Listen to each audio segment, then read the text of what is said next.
Hola a todos, mi nombre es Dai, bienvenidos a mi canal. Por favor, colóquenme de ruido de fondo como podcast mientras hacen algo más importante con su vida o toman una taza de café.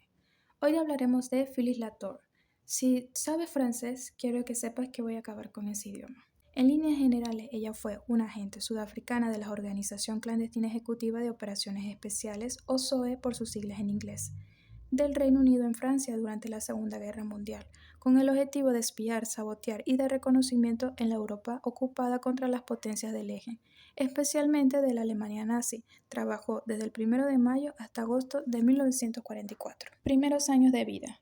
El padre de Phyllis se llamaba Felipe. Era un médico francés quien se casó con Lois, una ciudadana británica, y ambos residían en Sudáfrica. En 1921 dieron a luz a Phyllis, a quien de cariño le decían Pipa. Cuando tenía 3 meses de edad, el padre falleció durante conflictos locales en la África ecuatorial francesa.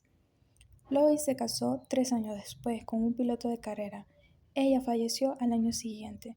De allí salieron rumores de que Lois había fallecido en un accidente automovilístico, pero tiempo después fue la misma Pipa quien descartó dicho rumor, afirmando que en realidad murió de una hemorragia. Al quedar huérfana se fue a vivir con unos familiares en Hatoville, en el Congo belga. A los 16 años fue enviada a un internado en Kenia y en 1939 se fue con sus tutores a Europa. A finales del año de 1940 decidió enlistarse a la Fuerza Aérea Auxiliar Femenina. Mientras entrenaba, muchos de sus informes hablaban de manera despectiva por su comportamiento infantil e impulsivo, pero ella estaba determinada porque quería vengarse de los nazis, quienes habían asesinado al padre de su madrina y luego su madrina y esposo se suicidaron por el miedo a la guerra. Años de servicio.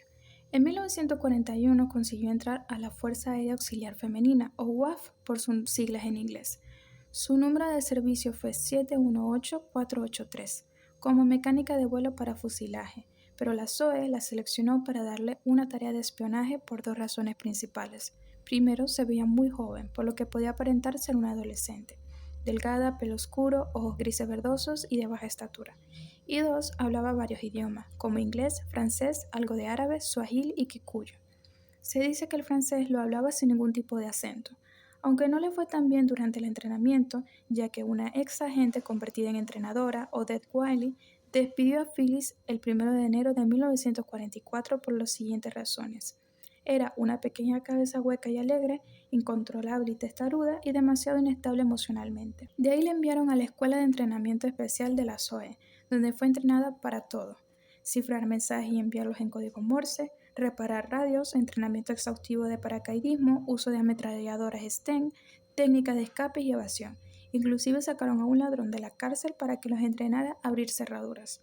Tras un entrenamiento tan exhaustivo, el 1 de mayo de 1944 se lanzó de paracaídas en un territorio enemigo de Normandía, a un mes del famoso Día D, trabajando en el norte de la región entre Caen y la península de Cotentin, con un equipo de 4 personas, haciéndose pasar por Paulette, una adolescente cuya familia se había mudado al campo para escapar de los bombardeos. Recorría el pueblo en una bicicleta vendiendo jabón, fachada que utilizaba para sacar información a los soldados alemanes. Esto era un trabajo muy difícil, ya que ella misma diría: los hombres que habían enviado antes fueron capturados y ejecutados. Me dijeron que me habían elegido para esa zona porque despertaría menos sospechas. Ella junto a su equipo participaron dando información para la operación contra las tropas alemanas. Sus informes llegaban a Londres. Lauter consiguió enviar un total de 135 mensajes entre mayo y agosto cuando fue retirada. Su método era el siguiente: llevaba un total de 2000 trozos que podía usar de tejidos de seda. Cuando usaba un código, lo pinchaba para indicar que había desaparecido. Lo envolvía en el trozo de seda alrededor de una aguja de tejer y lo metía en un cordón plano que usaba para recogerse el cabello. Su manera de transmitir estos mensajes era mediante un maletín de equipo de radiogoniometría, por lo que constantemente tenía que estar en movimiento entre casas aliadas. El equipo trabajaba cortando la línea ferroviaria y tendiendo emboscada a los oficiales que viajaban entre los cuarteles. También cortaron cables de telegráficos, obligando a los alemanes a enviar por radio sus mensajes, lo que permitió la destrucción de unos 500 vehículos enemigos. Latour fue arrestada 2 veces, en donde la desnudaban e inspeccionaban de pies a cabeza. Inclusive en una de esas veces se desató el pelo y lo sacudió para demostrar que no tenía nada. En una de esas veces que también estaba haciendo una transmisión, 2 soldados irrumpieron en su casa exigiendo algo de comer.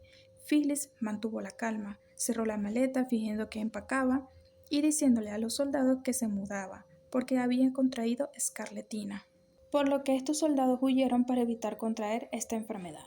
A principios de agosto, las fuerzas de Estados Unidos tomaron el control de esa zona en donde Phyllis fue tomada como prisionera, pero luego liberada cuando confirmaron su identidad. Volvió a Gran Bretaña, donde evitó ser enviada a la UAF. En cambio, solicitó ir al Lejano Oriente, pero se le negaron por no tener un trabajo adecuado para ella. La recomendaron a la unidad M15, pero tampoco se le dio. Entonces se ofreció como voluntaria para ser espía en Alemania, por lo que la SOE le dio otra ronda de entrenamiento, donde obtuvo grandes avaliaciones de sus instructores. Pero el rápido avance de los ejércitos aliados significó que Phyllis nunca fue enviada a Alemania. En junio de 1945, tras el colapso de Alemania, Latour sufrió una gran tensión nerviosa. Inclusive, un psiquiatra recomendó que la liberaran inmediatamente de su apartamento militar de origen, WAF. Se retiró obteniendo los honores de Cruz de Guerra, Medalla de Defensa, Estrella de Francia y Alemania, Medalla de Guerra, miembro de la Orden del Imperio Británico y Legión de Honor. Después de la guerra, Latour se casó con un ingeniero llamado Dowley y se fue a vivir en Kenia, Fiyi y Australia. Tuvo 2 hijos que los crió en Nueva Zelanda. Nunca contó su pasado a nadie. No fue hasta el año 2000 cuando su hijo mayor encontró su nombre en documentos en Internet. Ella dijo: no tenía buenos recuerdos de la guerra, así que no me molesté en contarle a nadie lo que hice. Fue condecorada y reconocida en el 2014 con la Medalla de la Legión de Honor. Y como ya Francia ya le había concedido la Cruz de Guerra, entonces en el 2014 fue nombrada como Caballero de la Legión de Honor, la más alta condecoración del país, en una ceremonia especial en Nueva Zelanda. Falleció el 7 de octubre del 2023, a los 102 años, como la última de las 39 espías de operaciones especiales durante la Segunda Guerra Mundial. Conclusión: la historia no siempre recuerda a quienes influyeron más, sino a quienes fueron mejor registrados. Phyllis no era famosa por lo que dijo, sino por haber estado donde no todos estaban. Su historia nos recuerda que muchas figuras importantes no fueron silenciadas por falta de relevancia, sino por exceso de ella.